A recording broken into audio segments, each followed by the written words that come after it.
Welcome to Why the Long Face?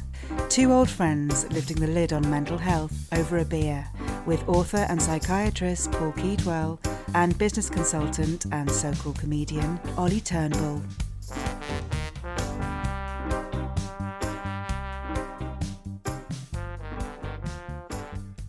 So, hello and welcome to Why the Long Face. So, what have you got in your cup tonight? It's empty already. It does need filling, yeah. What is it? I've got I'm almost embarrassed to say. No worry. Hopping Hair. Popping hair. That is the kind of person that you really need a massive beard. Yeah. To be drinking that. And a kerchief, maybe. Yes, indeed. And some Morris sticks, if that's the right expression. But it looks nice. It looks lighter than you'd have thought. It is. It is a nice pale ale. Yeah, it is fine. Good. Well, you've got me, and you bought me a 5.2 Brooklyn Lager. Going down nicely. You made a fair dent in it already as well. Yeah, well, you're very kind. Thanks. It's tasty, it's toothsome, and it is, I'd say, hoppy. Yeah. Really? Yeah. But how are you with that? You don't love it, don't you? I don't adore it. You don't but, love a bit of. I've got to work myself up to it. Yeah. And I think you can come round to it with time. It's an acquired taste. Well, there's a lot of taste going on in my gobble right now. Yeah. There's a lot of taste, a lot of things going on. He's pining for some carling right now. No, not You're carling. disappointed. No, would it kill you?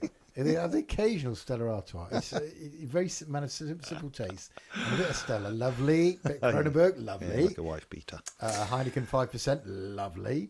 So, listen, Doctor. So, when we decided to start this podcast on depression, I think we made a decision not to pull any punches. And although we're trying to... Well, not evade any difficult subjects. Exactly. I don't think we can avoid the elephant in the room. Which is suicide. Well, yeah, we're not going to dance around it. We're going to just try and give you the facts, basically. That's what we were trying to do. So, the good news is, we can look at the bright side of suicide. Right, yeah. It's fairly rare, isn't it? Do you know what the rate is? I do not. But it's approximately 10 in 100,000. And that's the lowest. Per year? Yeah. So, just to be clear, in a population of 100,000, 10 people will take their own lives in any given year. There are an average of 16 suicides per day in this country, and suicide rates are on the decrease. But we should probably talk about risk factors and protective factors, actually. Yeah, so we've decided to talk in two halves. Yeah. So one, we're going to talk about the risk factors associated with depression. Yeah. And things like warning signs and what are the protective factors that lower the risk. And then after that, we'll talk about more risk management and intent. Yeah. So how likely certain things are going to lead to certain worse things. Yeah. Frankly, just asking about suicide in someone you think is at risk does not increase their risk of suicide. But it's about assessing, I guess, how urgent the situation is. Yeah, we're thinking about it. It's a little bit like mental health first aid. So you know how people get trained in how to staunch bleeding or put someone in the recovery position. Physical first aid. It's kind of like a mental first aid, which is what are the warning signs for you to look out for with, your next door neighbour, with your co-worker, etc., etc. In fact, just as an aside, I was working at a client site recently, and I saw on the wall a poster which had about 12 friendly faces on it, and it said, "These are your mental health first aiders. Come to them. They've been trained with any mental health problem you feel you might have." I thought that was incredibly progressive. And it wasn't a modern, trendy startup kind of company. It was a dyed-in-the-wool telco company, actually, right in the M4 corridor. And I was kind of hard to see that. But anyway, that's what the M4 corridor. The M4 corridor, where I've lived most of my life. If there's anything that's going to make you suicidal, it's the M4 corridor. It said, that's at the top of the poster, it said, "We realise you're halfway between Reading and Swindon. Yeah. So things aren't going great." So that's one of the unofficial risk factors. Working in the M4 corridor, or probably residing there. I don't know. How far you are near to Bracknell is a massive factor. Spending an evening with your father-in-law, is that a risk factor? With my father-in-law? Yeah. No, that's absolutely no, fine. he's lovely. Yeah, no, that's fine. But with me, probably. With more you, accurate. With you, I can see myself spiralling down as we speak, to be honest. Plumbing the depths. Anyway, the rate, 10 to 100,000. and lower than it's been since I think 1981. That's the lowest. Incredible. And of course, but we can't be complacent because it's still higher than in some other countries. A, we can't be complacent, and B, let's not forget that the media has a slight bias towards bad news stories. So that is good news. And it's my belief, and Paul's got a professional opinion on this, it's my belief that awareness of mental health and charities like Mind, Sane, and certainly Samaritans, etc., have helped pull that number down. From the dark days of the late 70s, the early 80s, when you just swallowed it up, got on with it. I think more awareness and a better mental health services and more access to mental health services. Yeah. Although, without making too many political points, there is a danger of mental health services going backwards, but that's to do with funding. Anyway, what's the most common method in the UK, do you know? I don't know, but what I do know is, and you can tell me in a minute, but I do know that men and women have very different methods of suicide, and that male suicide tends to be carried out in a more violent way, and sort of difficult to come back from way, jumping off tall buildings, shotgun. Well, men are far more overrepresented with things like hanging, jumping, shooting. Women are more likely to self-poison, but the most common method is hanging in the UK. Let's dig into some of the risk factors. Yeah, let's dig into that. That's a good idea. So they can be broken down, can't they, into situational factors and individual factors. So usually. One is about the self and one is about the environment in which someone lives and works. So let's start with, which way do you want to do it? Environment? Do it. So a big one is being socially isolated for whatever reason. So if you sort of break that down, D4Cs are more at risk. Right. People living on their own, people living in temporary accommodation, people who feel disconnected and alienated from the rest of society, people who's struggling financially, who are unemployed. Poverty doesn't help. I suppose experiences of disaster and trauma, like war type, relationship breakdown. So then we go on to individual factors. Right. One important one: previous suicide attempts or deliberate self-harm. Right, I was going to ask that actually. Is there a direct relationship between self-harm and suicidal risk? Or are they both divorced from each other? Are they very similar types of activity, or is one very different from it's? So I think what you're asking there is what are the different types of deliberate self-harm? They have the same motive. No. Sorry, no. I'm collecting all self-harm together versus suicide. And is one a further manifestation of the... Not necessarily. Yeah, that's what I'm asking, really. No. So, for example, you may find that someone with personality difficulties who is prone to self-harm as a way of managing difficult emotions may accidentally kill themselves one day. Or their level of distress can evolve into something that they find unbearable. So, there isn't a direct relationship. I think I understand what you're saying. But both have an element of escaping from unbearable pain. Yes, exactly. Like so there is an seems like a distraction from unbearable pain, whereas suicide seems like, a very permanent answer. And that it sounds ridiculous, but we'll talk about impulsivity later. But it's an obvious one-way street, suicide, and what the tragedy is that people can get themselves into such a terrible state of mind that they take that one-way street, and all it would take is an intervention to get them off that ledge, either metaphorical or physical, to give them a whole lifetime back. I read that the sign at Beachy Head has had an impact on the number of suicides at Beachy Head. Just one sign. Think again. Phone the Samaritans number. Wow.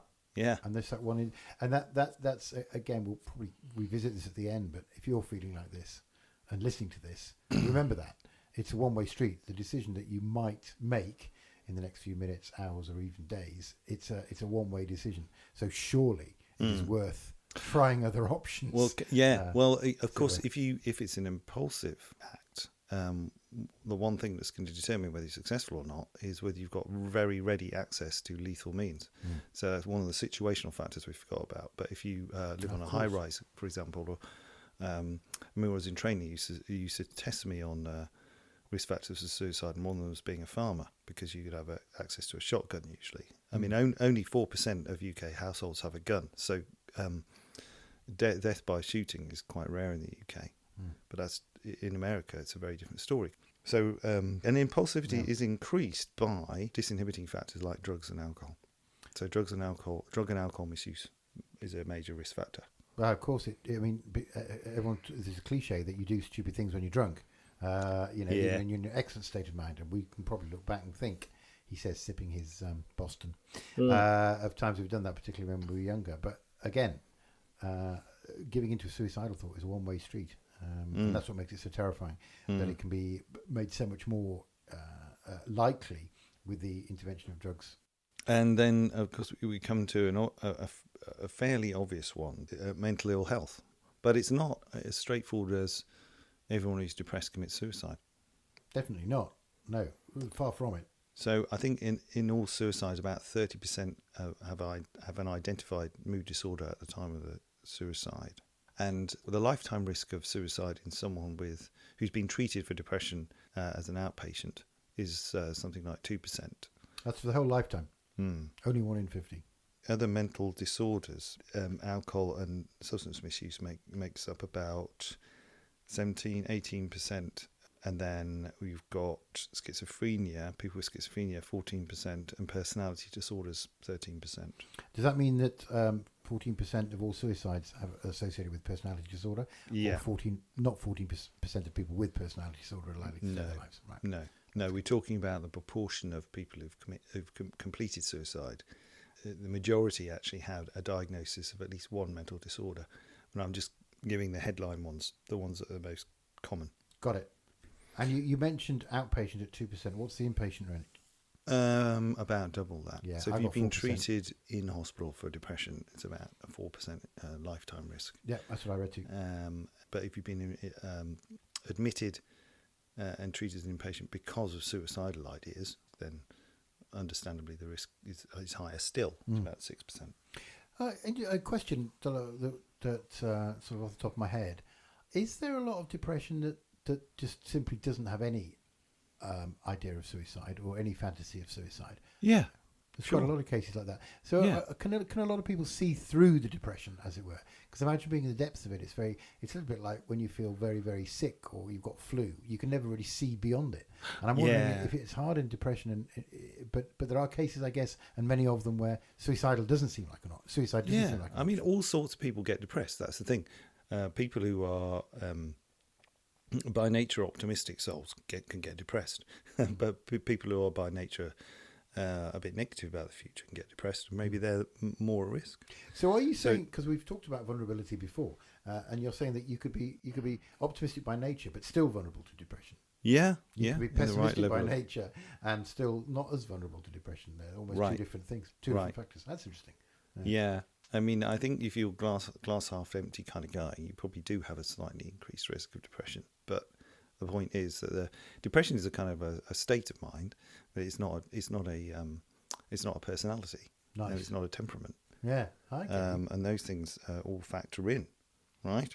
Okay. And also, having a family history of suicide would always make me very wary of someone in my clinic, right? Because there is a link. That shows actually that there isn't, it's not as simple as saying, depressed person, increased risk of suicide.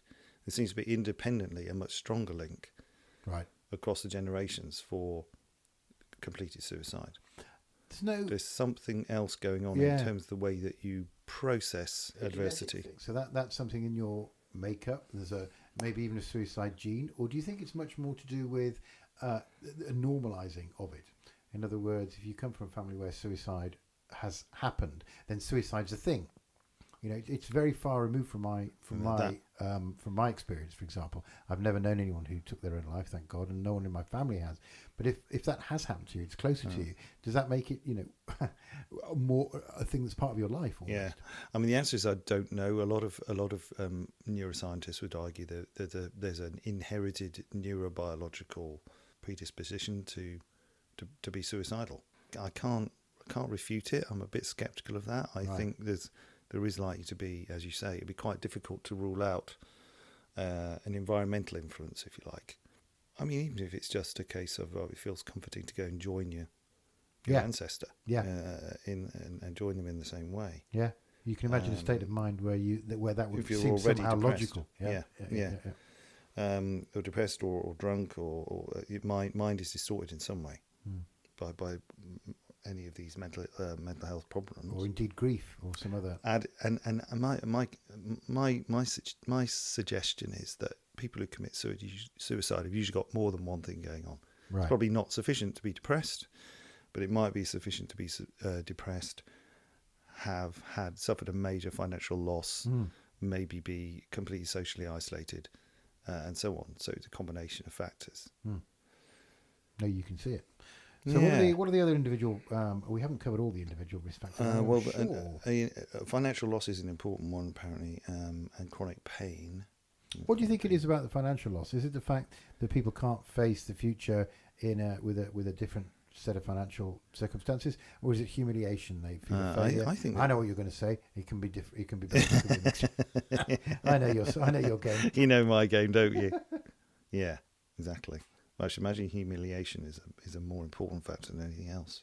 And shock, yeah. Having the rug taken from under you. And societal, so the societal consequences, the feeling that, often it's distorted, because someone's got this into their head that because they've lost financial status, they've lost all status amongst their community, which isn't necessarily the case, but they can blow it up exaggerate it in their minds to the extent that they think, well, there's no point in carrying on. Yeah, I've brought such shame on myself. Do you think there's a thing? So, we're the only animals who take our own lives. I know there's lemmings, but I think that might be a bit of an urban myth, or maybe they're just a bit daft.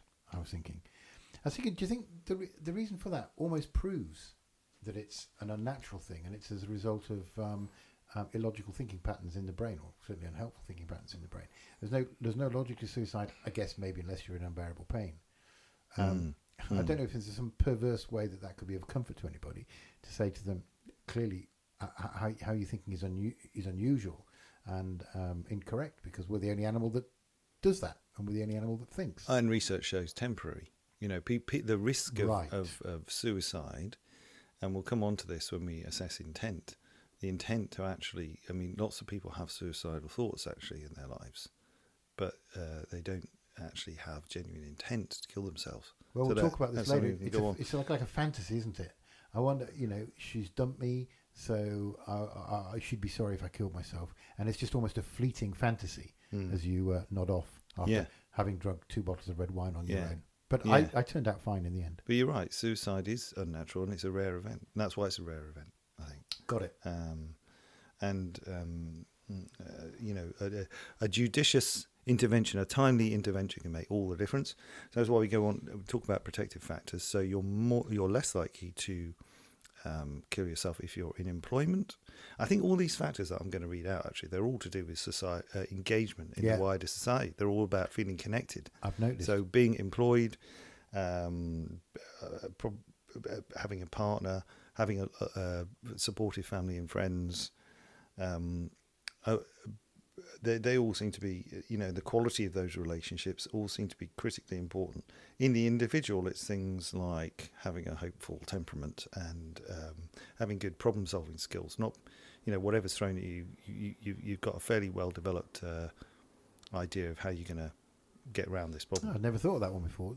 Seriously, there's evidence that if you're a good problem solver, practical maybe, or resourceful. That's a positive factor. I never even considered that. Imagine if you're a very, very dependent personality, that you've not really made the decisions in your life, overcome adversities on your own. You've relied on someone else.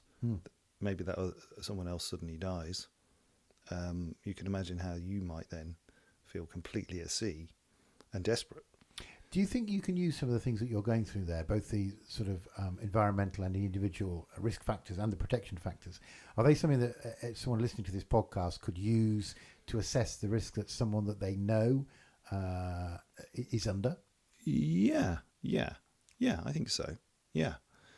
The other thing they can do, if because we've said mental illness or having a mental disorder is a major risk factor, is to make sure that they've got to support them in getting help, because one of the major protective factors we haven't mentioned is easy access to help for mental and physical health problems, and quick access.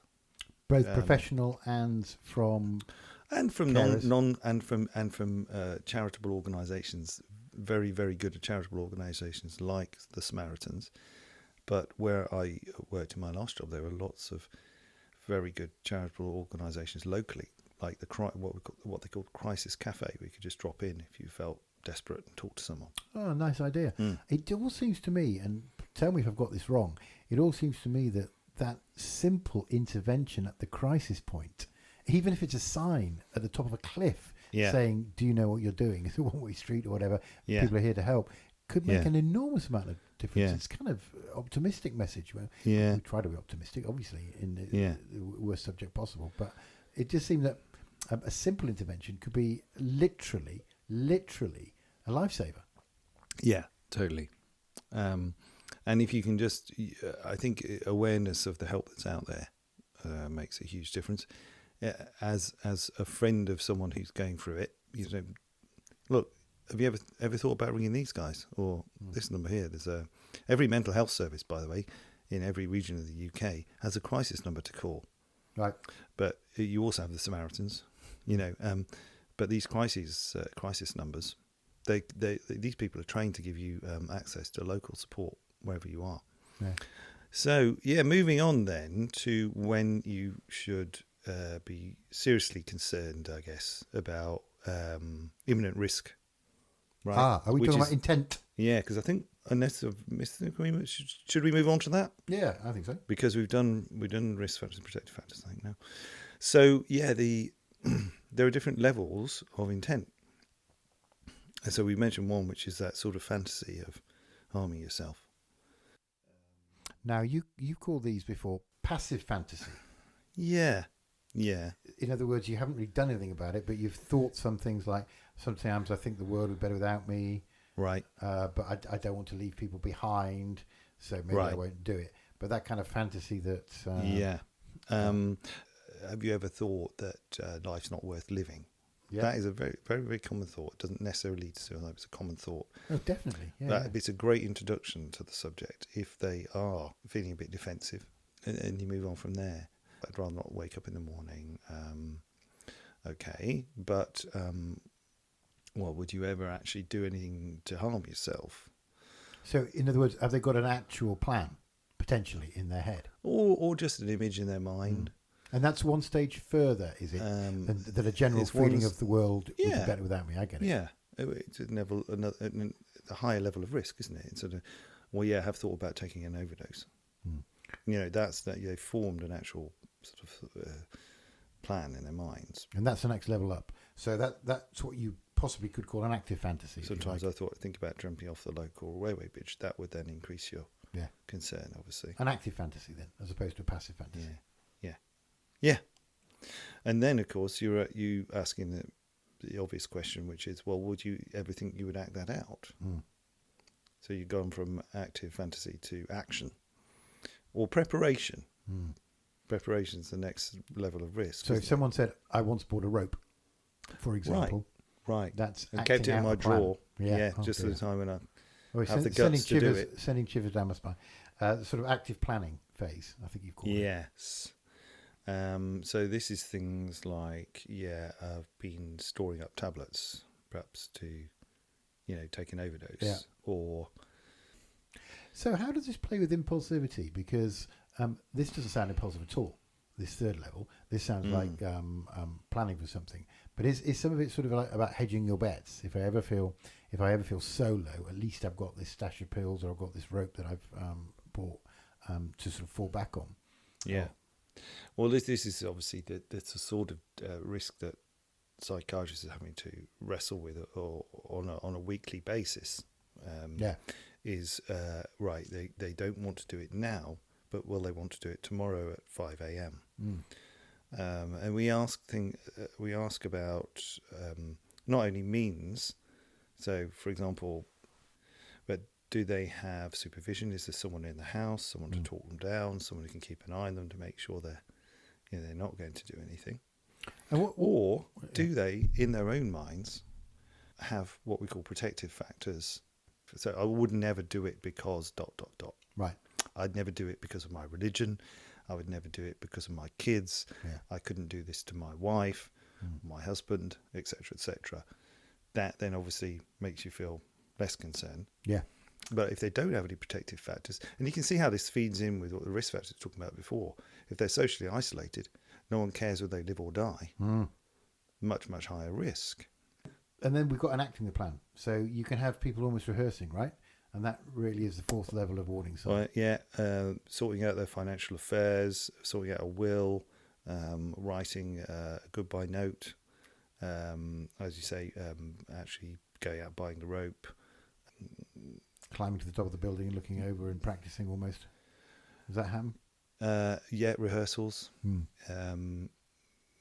I believe Stephen Fry, when he had his first quite serious suicidal breakdown, if you like, I think he'd put duvets along the gap between the garage door and the floor as a preparation for gassing himself with the car fumes. Wow. That's amazing. And horrific. Didn't do it, thank goodness. Yeah, thank goodness. National treasure. Have we? Flew, yeah, National national treasure, of course. Probably a national treasure. Yeah. National treasure. And Irritates some people. Depressive but I like hero. it. Definitely, clearly a depressive hero. Yeah, that's right. Cool. Okay. So you have we've gone through intent, and we've gone through the risk factors, and we've made it clear that this is not something like an actuarial exercise where you can make a assessment of someone and then say 87%, 12%, or whatever. But I think it's probably useful for people who are worried about other people, that they have that they understand what the risk factors might be. Do you have any advice for someone who feels that someone that they are close to or a neighbour is subject to some of these risk factors? What they should do? Well, should people be obviously should be careful and sensitive, but I guess when in doubt, you should risk being embarrassed or offending. Don't worry about that. It's much more important to ask them, about risk. I think and intent, yeah, because it's not going to increase the likelihood that they'll act on it. Okay. A lot of people have this sort of idea that it will, right? But it shows you care, and actually, that you can approach it in a graded way, as I did, and I think it's I don't think you're going to get people getting angry or resentful in response. It's actually quite a brave thing to do. Well, I think you can edge into it. You can ask them about how they're feeling and say you're a bit worried about them. Are you okay? You seem a bit blue. You haven't thought about doing anything silly, have you? It's funny. At your lowest, you haven't thought about doing something silly. Yeah. It's a ridiculous Victorian-esque a euphemism, isn't it? Like you're going to dress up as a clown or something. Or no, I'm going to retract that. You shouldn't say that. You should say you're going to make a farty noise. It's just doing something silly. It is really, I always didn't know what that meant as a child. I was thinking, well, they're allowed to do things silly, aren't they? And I think you should skirt around the euphemism and say. I think you use the language that person is used to using, right? That's fair. You don't have to approach it in a terribly formal way. No. I think, actually, if you've got emotional intelligence and you're armed with some of the things that you've been talking about in terms of risk factors, you can just simply enter into a conversation, ask relatively innocent questions, and you can get a vibe about it. You're going to know what their situational risk factors are anyway, because you know them. Yeah. You're not necessarily going to know everything about their individual risk factors, but you're going to have a fair idea as well, aren't you? I've also heard about the situation you can get when people are coming out of very bad depression. And where they've gone from lacking all motivation whatsoever and almost being catatonic in the way they present to the world. And yet when they come out of depression, they sometimes have a risk of suicide because they have got enough motivation in them to enact a plan that they have had for a while. Is that a phenomenon that exists and that is common? There's a spike in suicides after a discharge from hospital for treatment for depression. That's ought to be in a fair proportion due to the fact that they've clearly been pulling the wool over over professionals' eyes a bit, and they've got well enough to be able to get the energy together to enact their ideas. So they're not fully well. They haven't gone into remission. They're still depressed, but they've been treated enough to have the energy to actually carry it out. But Let's remember that sort of thing is rare. That's horrible. You're unlucky for that to happen to you once in your career as a psychiatrist. So but I think what you were touching on before was warning signs. So different to risk factors, but warning signs. Yeah. I think one important one is, because we've mentioned alcohol and drugs, is a massive increase in use of alcohol or drugs. What lies behind that? Is that they're getting more and more desperate, potentially. So they're trying more and more extreme means to take away the pain. Correct. Which might culminate in the ultimate. But unfortunately, that can then lead to a worsening of the mood. It only really has a very temporary effect before it actually worsens the mood again. Absolutely. And of course, it's disinhibiting you, and you're more likely to act impulsively. Right. Dramatic mood changes in the absence of alcohol, but that's an alcohol or drugs. So any dramatic mood change, someone expressing hopelessness.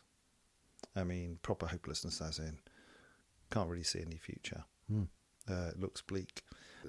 Literally, someone who's threatening to hurt or kill themselves. Yeah. Or seeking a means to kill oneself. Making preparations, as we talked about. I've got a couple of questions. Yeah. Is that okay? Yeah. Can I? I feel I need another beer now. Oh, yeah, me too. I mean, obviously, I'm a professional and we used to talk about these issues, but I'm just a bit thirsty. Do you want to try your nice Italian lager? Ah, damn right I do. Yeah. Coming right up. So what as you get the beers, loads of stuff has gone through my head as I've been listening to you, and I've got some optimism, but it's a horrible subject, and it makes me obviously fear for people who are vulnerable. But what do you say about people who worry that if I talk about this to somebody, I'll start putting ideas in their head? Yeah, that's rubbish. Right, good. And the next question. It's serious though. Some people, they might think. You're not going to suggest. No, I don't. No, just asking about how they feel and if they have any thoughts of self-harm is not going to increase the risk. But suggesting methods, no, probably not a great idea. Right, but the general pussyfooting around the subject is not going to tip someone over the edge. No. That sounds like a complete myth. And what about? No, not even pussyfooting. Just directly asking about their suicidal intent. Ollie's now just clicked his fingers at me. Yeah. Because I'm hogging the bottle opener. There you go. He's opened up his Whitstable, right? Happy as you like. Yeah. No problem. There, Happy, glug, glug, happy glug. days. Happy days. I'm sorted. Yeah, that's right. And I'm left here with an unopened Birra Moretti, all parched around the gills. Anyway, it's rectified that now with a simple instruction. Talking about when people talk about a cry for help, is that, in your opinion, a real thing? That people will actually act out a suicidal scenario and not intend to kill themselves? Yeah. And I think some people wrongly don't have much sympathy, and they think, attention seeking. Whereas the way I see it is much more of it's the only thing that they can think of to draw attention to the pain that they're in. Right. Much better way of thinking about it. Yeah. In many cases, it's what's happening is it's a communication. It's saying, I want to be treated differently, or I want my needs to be considered a bit more. Yeah. So, I mean, to have a lack of sympathy on that, because it looks like attention seeking, is completely the wrong way to deal with it, and it should be dealt with like any other serious attempt to. Well, there are gradations of it, and there are different situations. I mean, sometimes there are just quite trivial gestures that are done in the heat of an argument or that kind of thing, which shouldn't be encouraged, I'd say. Also, you can't just go by the level of medical seriousness, because someone can end up on intensive care unit, but didn't intend to kill themselves. Yeah. Others can take 10 paracetamol. By the way, that's a dangerous amount, but be fine. But thought they were going to die. Yeah. Absolutely thought they were going to die. Wrote the goodbye letter and so on. So you can't just go by the actual act itself. Unless, of course, we're talking about self-harming by cutting. If someone cuts the dorsum of their forearm, that's different to someone who's meticulously tried to get their radial artery or something by cutting. Yeah. A lot of self-cutting is, people will tell you that was not an attempt on my life. That was an attempt to distract myself from the emotional pain. Yeah. No, I've heard that a lot firsthand, sadly. So that's different again. That's not even a communication to anyone else. That's just a coping mechanism. I would say a maladaptive coping mechanism, because the more you cut yourself, the more you're going to scar your body and the worse you're going to feel about yourself. When the whole process started because you felt bad about yourself, you're just making that worse over time. That sounded a bit glib, and obviously it's easy for me to say I haven't gone through some of the traumas and emotional and difficult upbringings that such sufferers have gone through. But there are other ways of coping with these extreme mood swings. That's great. And the other thing is just, I remember when I heard the news that Gary Speed, who was the ex-Leeds footballer and manager of Wales, took his own life unexpectedly. And people had been talking to him, and he'd been perfectly normal that afternoon, and he unfortunately took his life that night. You do see a lot of cases, often youngish men, where I never knew there was anything wrong. He was the same old Gary. This is a terrible shock. Do you think if you look hard enough, you'd find the signs even in those people who are so adept at hiding their pain?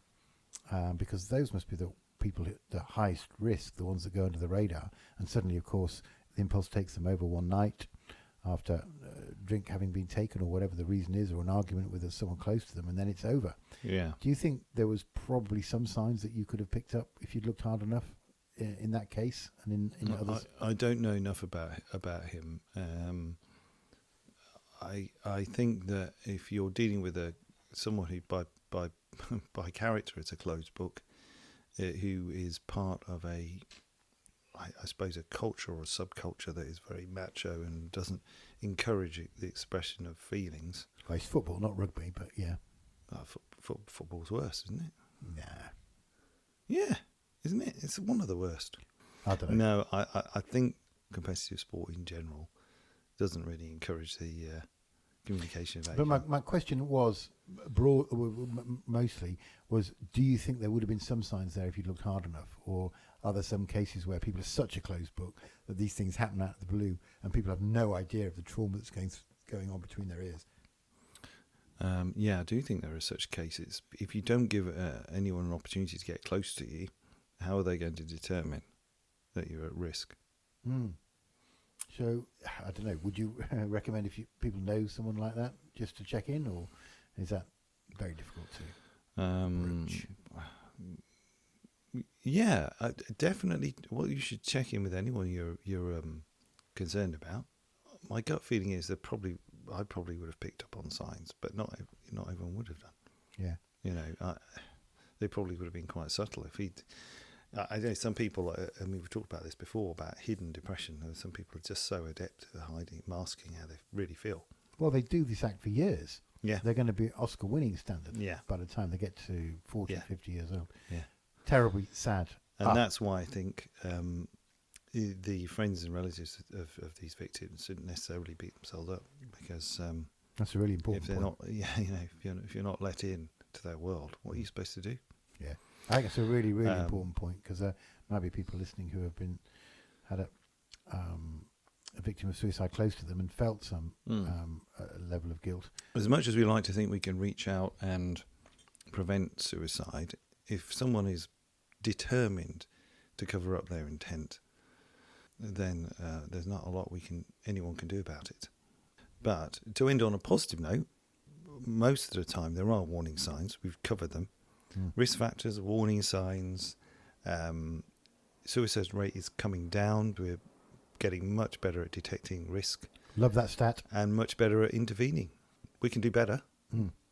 Just need to raise awareness. I very much strongly think that rate is going to continue to go down.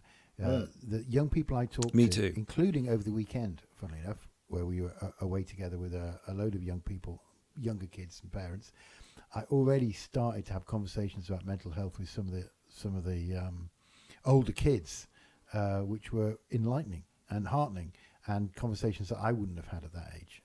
And that's, I was at that age in 1981 when suicide was at its worst. I'm massively optimistic on this, and even more so talking to you, Doctor. I have to say, learnt a lot. Well, that was a good chat. I think it's probably a good time to end. Yeah, I guess we should say, if anyone's got to the end of this, can relate to any of this, either as someone who feels suicidal or thinks that there is someone close to them who is, talk to them or talk to someone. The Samaritans is great. Anyone can call them up any time. And they'll not just talk to you, they'll make sure that they put in place a risk minimization package for you. So it won't just stop at that conversation. They won't be intrusive, but they will definitely actively work on how to plan your way out of thinking the way you're thinking. Go on our website and contact us through there, which is ytlf.com. Okay, see you next time. Bye. Bye-bye. Hey, thanks for joining us on Why the Long Face. As ever, we're here to inform, hopefully, and entertain, but we're not here to give you medical advice. There is, however, information on our website, ytlf.com, that's whytlf.com, about where to get help. See you next time.